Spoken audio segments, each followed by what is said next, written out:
Olá, pessoal! Bem-vindo à nossa primeira disciplina, Letramento Digital.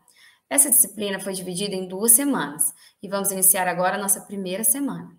Aqui, na aba Semana 1, você vai ter o material proposto para essa semana, né? O material que você deve fazer a leitura, material para você estudar. Em seguida, assistir a videoaula, onde a gente passa pelos pontos principais desse material que está lá no caderno temático. E fazer a leitura também do material complementar.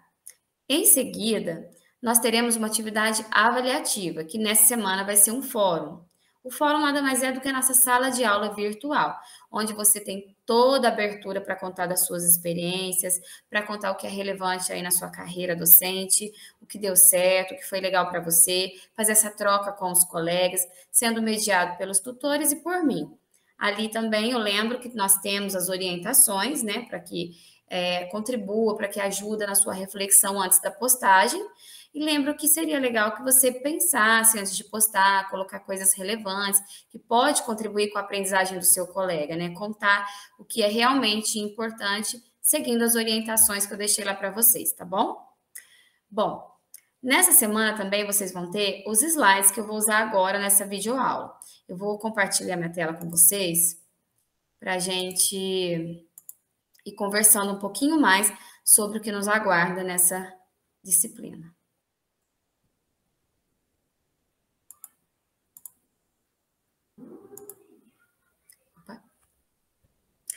Então, temos aqui a nossa primeira disciplina, Letramento Digital, semana 1. Letramento digital, né, que é um tema tão atual, tão comentado, e é muito importante que vocês estejam bem preparados para trabalhar com o letramento digital na EJA. Mas o que é? Né? Eu trouxe aqui alguns conceitos para vocês, a importância, o que é importante a gente saber sobre o letramento digital. Vamos ver aqui. Conjunto de habilidades necessárias para atuar eficazmente na era digital, abrangendo a capacidade de avaliar criticamente informações, colaborar de forma eficiente no mundo online, proteger-se digitalmente e participar ativamente na sociedade digital. Então, aí eu me pergunto, será que nós somos letrados digitalmente? Nós sabemos analisar criticamente as informações que recebemos? Sabemos fazer o uso eficaz desses aparelhos eletrônicos, né, para realmente estar atuando de uma forma consciente, crítica? Será? Bom, qual é a importância disso? Para quê? Principalmente para nós professores. Para que saber o que é, como funciona e qual a importância do letramento digital? A sua importância não é apenas capacitar professores a integrarem a tecnologia em suas práticas pedagógicas, mas também em prepará-los para desenvolverem habilidades essenciais nos alunos da EJA, permitindo-lhes navegar com segurança, discernir conteúdos e se envolver de maneira construtiva na esfera digital em constante evolução. Então, não basta você usar a tecnologia nas suas aulas. Você deve saber preparar os seus alunos, desenvolver habilidades nesses alunos para estarem efetivamente trabalhando e contribuindo nesse mundo online, participando realmente de uma sociedade digital. Não é simplesmente incluir tecnologia na sua aula e você já está fazendo aí o letramento digital. É preparar esses alunos mesmo para esse mundo tecnológico. O letramento digital não se limita ao desenvolvimento de habilidades operacionais, tendo como princípio fundamental a formação de uma nova mentalidade que se concretiza através da utilização consciente e crítica das tecnologias digitais. É isso, fazer um uso consciente, de maneira crítica, principalmente no caso do professor, né? Saber quando, como, onde, quando ele deve usar essas tecnologias para alcançar seus objetivos educacionais. Vamos seguir. Letramento digital na educação. Muito utilizado, né? Muito. Após o período pandêmico, ficou muito mais, né? A tecnologia, o uso das tecnologias deu um salto gritante. Eu acho que é praticamente impossível agora falarmos em educação sem a tecnologia. Letramento digital e a educação. O que tem a ver o letramento digital com a educação? Primeiro que ele transforma a dinâmica do ensino de aprendizagem, sai daquela esfera de sala de aula, onde o professor é o autêntico, o professor ele domina, né, todo o conteúdo e apenas transmite para o aluno que está ali para receber, né? Ele só está ali inativo para assistir a aula. O aluno ele tem que ser parte integrante ali, parte ativa desse processo de aprendizagem, né? Ele está envolvido com isso, para realmente acontecer uma aprendizagem significativa, né? A figura do professor e seus conhecimentos docentes seguem sendo determinantes. Claro, a figura do professor ainda é muito importante, sempre será. Independente de termos o Google para consulta, temos a inteligência artificial, é o professor que determina o que, como, quando, onde cabe cada uso dessa tecnologia, qual tecnologia usar, para que turma, qual conteúdo. Tudo isso depende do seu conhecimento pedagógico, né? Cabe aos educadores atribuírem aos recursos tecnológicos sua dimensão pedagógica a partir dos objetivos educacionais desejados. A incorporação pelos educadores de recursos tecnológicos em suas práticas educativas deve ser fruto de um processo anterior de letramento digital. É o que estamos fazendo aqui, preparando vocês para o uso das tecnologias na EJA, né, para que vocês cheguem mais preparados para incluir os seus alunos nessa era digital, né, dessa sociedade mais tecnológica. Não é simplesmente trocar, né, fazer o uso do quadro negro pelo computador, por um tablet, pelo celular, por aplicativos que possam contribuir com a sua aula. Não é só fazer uma troca porque está na moda, porque na modernidade a gente usa mais a tecnologia. Não, é conscientemente saber fazer uma análise crítica do que usar, quando usar, para que turma cabe determinada tecnologia e saber que ela realmente vai potencializar esse processo de ensino. Ela vai potencializar o processo educativo, né? Então, isso é ter consciência do que você está fazendo, do que você está usando. Letramento digital e a EAD. EAD é o que nós estamos fazendo agora. Eu gravando essa aula assíncrona para que vocês assistam como e quando puderem, né? Porque a EAD, ela dá essa flexibilidade.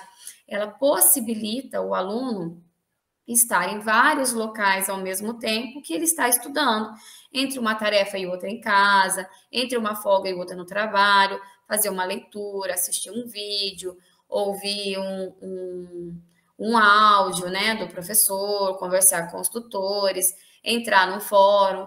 Então, essa flexibilidade tem atraído muitos alunos para a EAD, muitos alunos, mas a falsa ideia de que seria mais fácil. Não é dessa maneira, porque na EAD ela te dá essa autonomia, né? A primeira palavra que nós colocamos ali, autonomia, ela te dá essa autonomia de decidir quando e como estudar. Você fazer o seu plano de estudos. Aonde é que cabe esse horário que eu vou me dedicar aos estudos, né? Eu tenho um horário para minha família, eu tenho um horário para o meu trabalho, mas nesse horário eu vou dedicar exclusivamente ao meu estudo, à minha formação, à minha preparação neste curso. Isso requer o quê? Responsabilidade, comprometimento. Você saber que você se comprometeu a fazer, que você vai se dedicar a fazer o seu melhor, não vai ficar procrastinando, né? Deixando para depois, deixando para amanhã ou para o fim de semana. Você vai levar a sério e seguir ali o seu plano de estudos bonitinho. Isso depende também de persistência e foco, porque muitas coisas na internet acabam tirando o foco da gente, né? As redes sociais, por exemplo, fora mesmo da internet, é a família, os amigos, até o cansaço do trabalho, né? Acaba por dispersar e a gente deixar para depois. Então, na EAD isso não pode acontecer, a gente não pode deixar acumular semanas, acumular em tarefas, tem que estar ali comprometido, seguindo o que você se propôs a fazer. Também temos a interação, porque passa uma ideia de que você estuda sozinho, mas não é verdade. Você entra num fórum, por exemplo, e tem ali muitos colegas, muitos parceiros, muitos colegas de profissão de vários lugares onde vocês vão trocar ideias, vão trocar experiências, né, vão falar sobre as suas dificuldades, vão ver que as dificuldades às vezes não são só suas, são mediadas por tutores, professores, então a gente vai estar sempre junto. Então, essa interação, ela enriquece demais essa aula, né?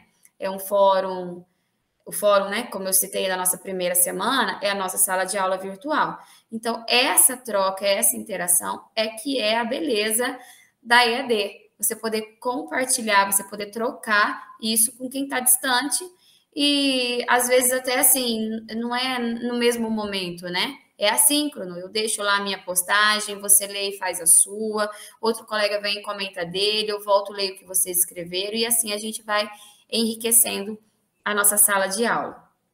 Como que isso é possível? É possível graças aos recursos tecnológicos, né? Como eu já citei, muito usado durante o período pandêmico e passou a ser utilizado pós-pandemia também. A gente percebeu que as contribuições da era digital na educação, elas vão muito além do que aquele primeiro recurso devido à pandemia. Não, elas realmente chegaram para ficar e se integraram à educação. Então, é importante que os professores se preparem e também preparem os seus alunos para esse mundo, né? Para essa sociedade digital. Então, vamos lá. Temos aqui um modelo de integração entre conhecimentos pedagógicos, tecnológicos e conteúdos. É o modelo TPEC. O TPEC... Opa, peraí, deixa eu ver alguma coisa aqui.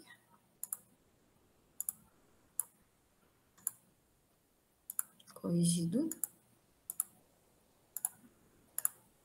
Aqui. O TPEC, ele é um modelo que ele integra, vamos dizer assim, ele faz essa integração dos 3 tipos de conhecimento essenciais para nós professores. De que forma? O conhecimento tecnológico, o conhecimento do conteúdo e o conhecimento pedagógico. O conteúdo a gente sempre estuda, né? A gente estuda, o professor está sempre estudando, se preparando para dar aula, né? Se é um conteúdo que ele domina, se não é, ele vai se preparar, ele vai estudar. Mas tem também o conhecimento pedagógico, que é aquele adquirido ao longo dos anos, em sala de aula, né? Na faculdade, tudo que você aprendeu. Esse conhecimento pedagógico que é essencial para você ter esse lado crítico de saber o que usar em determinada aula, em determinado conteúdo para esta turma que eu estou lecionando. Junte a isso o conhecimento tecnológico e torne suas aulas mais dinâmicas, mais eficazes, até mais divertida, né? Então, aqui, o TPEC, ele traz, assim, que a eficácia dessa integração das tecnologias depende muito da harmonia entre esses 3 conhecimentos e que os professores precisam não apenas entender de tecnologia em si, mas também como saber aplicá-la de forma pedagogicamente eficaz. Foi o que nós falamos antes. Saber usar a tecnologia, fazer dela um instrumento pedagógico para alcançar os seus objetivos educacionais. Vamos lá? O modelo SAMR é um acrônimo, né? Esse nome desse modelo é um acrônimo dessas palavrinhas aí: substituição, ampliação, modificação e redefinição. O que ele traz? Ele traz que redefinir a tecnologia permite a criação de novas atividades antes inconcebíveis. Qual a redefinição? Por exemplo, você trocar um conteúdo, você substituir, você ampliar, você modificar. A tecnologia permite uma reformulação significante dessas atividades. A tecnologia, na parte de substituição, por exemplo, a tecnologia é usada como um substituto direto de uma ferramenta tradicional. Vou dar um exemplo para vocês. Usar um processador de texto, por exemplo, um Word, em vez de escrever à mão, né? Você substituiu uma coisa pela outra. Temos também a parte da modificação, quando a tecnologia permite uma reestruturação da tarefa de uma forma significativa. Por exemplo, os alunos contribuindo em tempo real numa mesma atividade, um documento do Google. né? O Google Doc, por exemplo, que todo mundo pode ir lá, você pode montar um grupo de estudo e os alunos, ao mesmo tempo, escreverem, montarem ali o seu texto, todo mundo contribuindo, cada um na sua casa, estejam onde eles estiverem, né? Cada um numa cidade, por exemplo. O que mais? Temos esse modelo SAMR, onde os educadores, nós professores, somos incentivados a buscar formas de integrar a tecnologia, que vão além de substituir os métodos tradicionais. Então, quando a gente fala de substituição, é só trocar algo tradicional por algo tecnológico?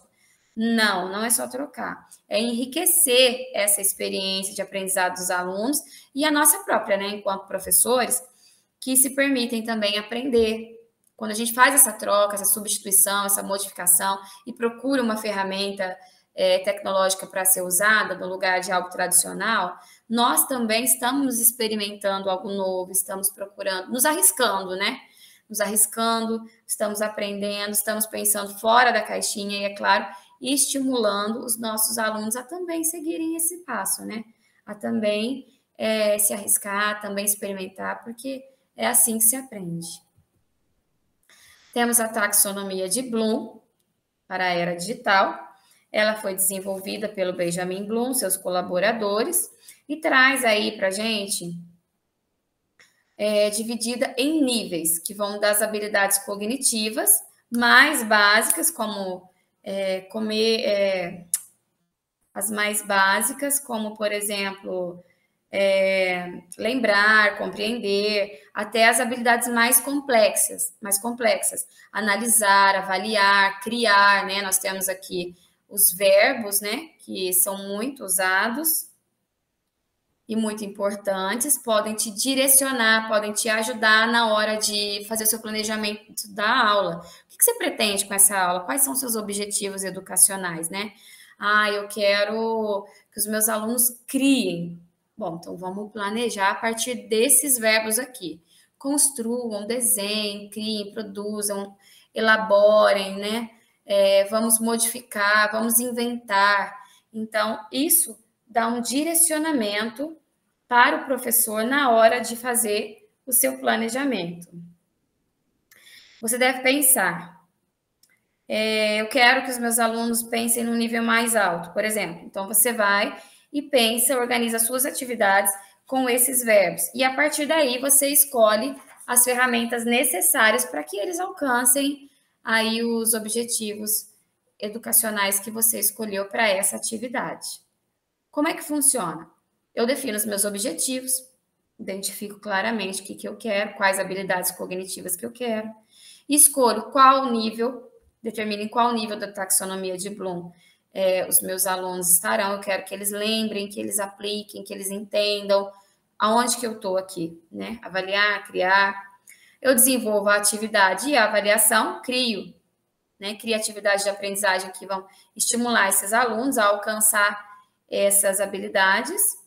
Depois, eu ofereço um feedback construtivo, né, que incentive, que mostre realmente para eles onde melhorar, onde aprimorar, o que foi legal. E depois eu reflito, depois, né, que já implementou, eu reflito e ajusto o que foi legal desse processo e os resultados que eu tive. Então, tá aí a taxonomia de Bloom para ajudar vocês na hora de planejar. O Quadro Europeu de Competência Digital para Educadores, o DigiComp Edu. Este quadro define um conjunto de competências digitais essenciais que nós, educadores, devemos possuir para promover a aprendizagem digital dos nossos alunos. Ele abrange áreas como a capacidade de usar tecnologias digitais de forma eficaz, promove a alfabetização digital dos alunos, cria ambientes de aprendizagem digitais inovadores e seguros e colabora com os educadores para compartilhar boas práticas. É importante para educar, né, para capacitar os educadores a se adaptarem às demandas da sociedade digital e também para que nós possamos preparar os alunos aí para o futuro. Bom, para finalizar essa parte, eu digo que nós, educadores, devemos estar estimulando os nossos alunos, né, a se arriscarem, a experimentarem, a aprenderem, porque é um processo. Então, quanto mais se faz, mais se aprende, né?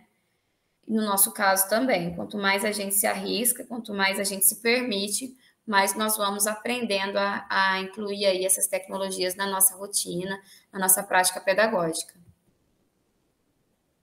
Aqui eu trouxe para vocês orientações de navegação segura na web, tá? Alguns lembretes, algumas coisas assim que são importantes para quem está trabalhando com tecnologia, tá ligado, tá sempre ali focado, não deixar passar algumas coisinhas simples que a gente acaba deixando passar despercebido. Isso pode comprometer até o nosso aparelho, comprometer a nossa aula, comprometer a aprendizagem dos alunos mesmo, tá? Então, primeiro aqui, mantenha seu software atualizado. Essa recomendação é para que você tenha segurança ao navegar na internet. Porque regularmente os programas, eles são atualizados, né? Os seus programas, os seus aplicativos, o próprio Windows, né? 7, 10, o sistema operacional que você usa, ele vai estar sendo atualizado. Os navegadores, algum antivírus, também seria interessante. E o próprio sistema operacional tem esse antivírus, então é importante que esteja sempre atualizado para proteger vocês de invasão de hackers, para não ficar assim tão à mercê de criminosos, né? Vamos ver aqui. O uso de senhas fortes e diferentes. Isso também é uma regrinha básica, né? A gente deve estar sempre trocando as senhas, num período de tempo você troca. Use senhas fortes, difíceis, que incluam números, letras, algum símbolo. Troquem de um site para o outro, né? Anotem isso em algum lugar, deixa guardado para não ficar salvando só no aparelho, né? E tá sempre preocupada em fazer uma modificação, né? Porque tem muitos hackers aí tentando descobrir as nossas senhas, né? E eles levam um tempo para isso. Então, é legal que por um determinado período você troque as suas senhas. Ative a autenticação em 2 fatores, também muitos sites têm usado isso ultimamente, principalmente sites do governo usam, né? Chega aquele códigozinho no seu telefone que você cadastrou ou no e-mail que está cadastrado lá, para ter certeza de que é você mesmo que está tentando fazer aquele acesso. Os phishings, né? Que são aquelas mensagenzinhas desagradáveis e perigosas que a gente recebe, tanto no e-mail quanto no celular, pedindo para a gente clicar no link, um e-mail desconhecido, de compras que a gente não fez, né, de pessoas que a gente não sabe quem são, não faz sentido nenhum, pedindo para abrir, para fazer downloads. Então, isso a gente tem que estar sempre muito ligado para não cair em golpes, para não clicar em determinados links que vão ser hackeados, que podem hackear o nosso aparelho e a gente ficar aí completamente exposto, né? Ter os nossos dados assim completamente expostos na internet, nas mãos de criminosos. Então, fica ligadinho com essa questão dos phishings, cuidado com eles. Usar uma conexão segura, né? Normalmente a gente usa a conexão em casa, né? Mas ficar mais ligado quando for usar essa conexão em locais públicos, né? Cuidado com as senhas, cuidado com as transações que você faz nesses locais, senhas que você digita. Então, usar mais a conexão que a gente fala doméstica, né? A que a gente usa em casa, o seu Wi-Fi em casa. Tomar cuidado com os downloads, não baixar qualquer arquivo, como eu disse. Se são arquivos suspeitos, não baixe na sua máquina, não clica para abrir aí no seu celular. Configurar corretamente as configurações de privacidade, principalmente nas redes sociais, onde ficamos mais expostos e qualquer pessoa pode ter acesso ali às nossas informações. Então, não deixar ali para o público, aberto para qualquer pessoa que chegar. Usar uma rede Wi-Fi segura, né, que entra na mesma questão da conexão, que nós já comentamos. E monitorar suas contas regularmente, tá sempre atento, se não houve uma tentativa de acesso de outro aparelho, né, se você acessa de outro lugar, vai aparecer, fica atento se foi você mesmo, a questão das senhas, né, tá sempre atualizando, deixando tudo certinho para que você não tenha sustos, né? Não perca aí o seu aparelho. Para terminar, cabe a você, professor, fazer o melhor uso das tecnologias de informação e comunicação, as TICs, né, disponíveis no mundo atual para potencializar a educação. Então, resumindo tudo que nós falamos aqui, toda tecnologia disponível no mundo atual, nessa sociedade moderna, esse mundo digital que está aí, fazer o melhor uso dele para a educação, né? Mas isso quem decide é você, professor, com o seu conhecimento pedagógico. São muitas possibilidades, mas é você com o seu conhecimento que vai escolher quando, como e onde usá-lo.